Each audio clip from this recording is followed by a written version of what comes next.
Was he asking it with sarcasm? Was he perturbed with Peter? Was he lowering the standard of love? Was he playing word games with Peter, hoping that since he used the word phileo, that Peter would use the word agape? Jesus didn't get up in a huff and walk away because Peter didn't come up with a perceived right answer. Jesus, in his characteristic graciousness, met Peter where he was. He didn't hit the wrong answer buzzer and tell Peter to pack it up.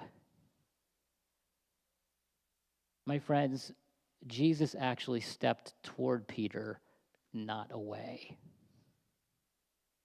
He came Peter's direction. Peter gave the consistent answer of fondness and affection all 3 times, perhaps because he believed that was his capacity. But Peter's life would tell a different story. I'm so glad Jesus doesn't hold us to a life that we think is the deepest and farthest we can go. Peter had more in him than he thought he did. And in just a few weeks' time from eating fish and chips with Jesus on the beach, after being filled with the Spirit on the day of Pentecost, which next Sunday is the day of Pentecost, okay? Celebrate the coming of the Holy Spirit next week somehow, okay? Because that was crucial in Peter's life.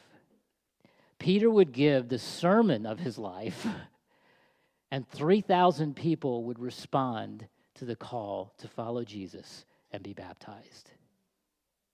He was the bedrock of a young church. He would be imprisoned for not shutting his mouth.